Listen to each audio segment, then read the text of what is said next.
নমস্কার। আচ্ছা, এমন একটা জগতের কথা ভাবা যায় যেখানে ডাক্তার বা ওষুধ ছাড়াই একটা পুরোপুরি স্বাস্থ্যকর জীবন কাটানো সম্ভব? আজ আমরা ঠিক এই রকমই একটা দৃষ্টিভঙ্গি নিয়ে আলোচনা করব, যা আমাদের রোজকার খাওয়া দাওয়া আর স্বাস্থ্য নিয়ে নতুন করে ভাবতে শেখাবে। চলুন শুরু করা যাক। ব্যাপারটা একটু অদ্ভুত লাগে, তাই না? একদিকে দেখুন চিকিৎসা বিজ্ঞান কত এগিয়ে গেছে, চারদিকে এত হাসপাতাল, এত সুযোগ সুবিধা, কিন্তু অন্যদিকে ডায়াবেটিস বা ব্লাড প্রেশারের মতো রোগগুলো যেন বেড়েই চলেছে। তো এই যে একটা উল্টো চিত্র, এর কারণটা কি হতে পারে? আজকের আলোচনাটা ঠিক এই প্রশ্নটাকে কেন্দ্র করেই। তো এই অদ্ভুত পরিস্থিতির মূল কারণটা কি? উৎসটা বলছে যে এর কারণ হলো আমাদের শরীর আর আমাদের আধুনিক জীবনযাত্রার মধ্যে একটা বড়সড় অমিল তৈরি হয়েছে। বিষয়টা বেশ মজার। দেখুন, আমাদের চারপাশের জগৎ, পোশাক, বাড়ি, গাড়ি সবকিছু বদলে গেছে, একদম আধুনিক। কিন্তু আমাদের শরীরের ভেতরের সিস্টেমটা, মানে রক্ত তৈরি হওয়া বা একটা নতুন জীবন জন্মানোর প্রক্রিয়া, এগুলো কিন্তু হাজার হাজার বছর ধরে একই রকম রয়ে গেছে। সমস্যাটা ঠিক তখনই শুরু হয় যখন আমাদের এই আদিম শরীরটা আধুনিক রান্না করা বা প্রসেস করা খাবারের মুখোমুখি হয়। এই উৎসের মতে আমাদের বেশিরভাগ রোগের আসল কারণটাই হলো রান্না করা আর প্রসেস করা খাবার। মানে যখনই আমরা প্রকৃতির দেওয়া কোনো খাবারকে আগুন, নুন, চিনি বা মশলা দিয়ে তার আসল রূপটা বদলে দিই, তখন সেটা আমাদের শরীরের কাছে একটা অচেনা জিনিসে পরিণত হয়। একটা উদাহরণ দিলে ব্যাপারটা পরিষ্কার হবে। ধরুন একটা কাঁচা টমেটো, আমাদের শরীর এটাকে খুব সহজেই চিনতে পারে। কিন্তু যেই মুহূর্তে ওই টমেটোটাকে রান্না করে মশলা দিয়ে চাটনি বানানো হলো, ব্যাস, শরীর আর ওটাকে চিনতেই পারল না, একেবারে বিভ্রান্ত হয়ে গেল। আর শরীরের এই বিভ্রান্তির ফলেই হয় বদহজম। উৎসটা বলছে বদহজম মানে শুধু পেটের গণ্ডগোল নয়, এটা আসলে শরীরের একটা জরুরি সংকেত। এর মানে হল শরীর ওই খাবারটা থেকে কোনো পুষ্টি বা আয়ুর্বেদের ভাষায় যাকে বলে রস, সেটা তৈরি করতে পারেনি। এবার চলুন দেখি এই উৎসটা কিভাবে ব্যাখ্যা করছে যে সামান্য একটা বদহজমের ঘটনা থেকে কি করে বড় বড় রোগের জন্ম হতে পারে। এটা আসলে একটা চেন রিঅ্যাকশনের মতো, ধাপে ধাপে ঘটে। দেখুন, প্রথমে ওই অচেনা রান্না করা খাবারটা খাওয়া হলো, তা থেকে হলো বদহজম, আর তার ফলে শরীরে পুষ্টিকর রস তৈরি হওয়া বন্ধ হয়ে গেল। আর যেই মুহূর্তের রস তৈরি বন্ধ হলো, শরীরের নতুন টিস্যু তৈরির প্রক্রিয়াও থেমে গেল।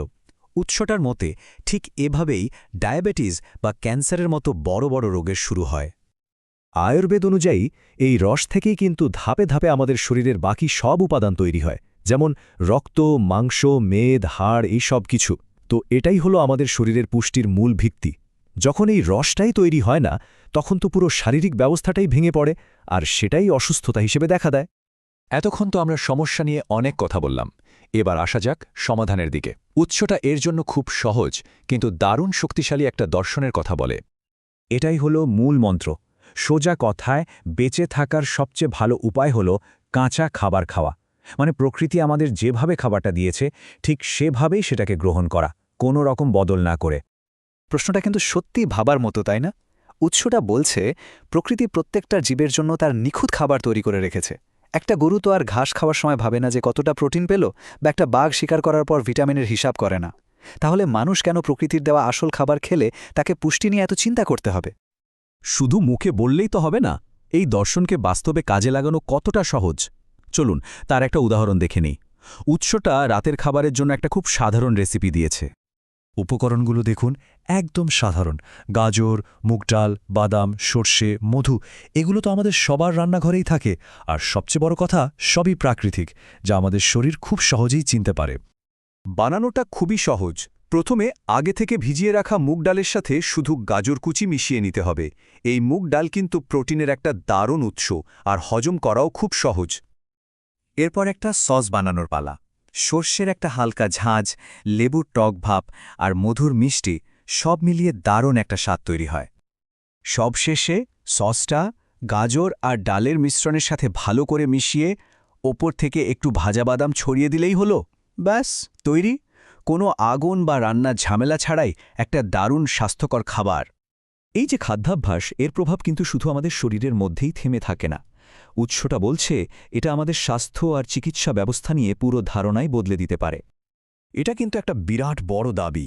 উৎসটার যুক্তি হল, যেহেতু সব রোগের মূলে রয়েছে বদহজম, তাই সঠিক খাবার খেলে শরীর নিজেই নিজেকে সারিয়ে তুলতে পারে, তা সে ডায়াবেটিস হোক বা ক্যান্সার। এখানে একটা বিষয় বলে রাখা ভালো, এই দর্শনের প্রবক্তা কিছু বিশেষ সুপারফুডও তৈরি করেছেন, যা তার সংস্থার মাধ্যমে পাওয়া যায়।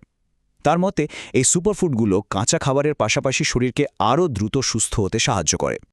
এই একটা কথাই যেন পুরো দর্শনটার সারমর্ম। উৎসটা আমাদের প্রচলিত স্বাস্থ্য ব্যবস্থার দিকে একটা মৌলিক প্রশ্ন ছুড়ে দিয়েছে।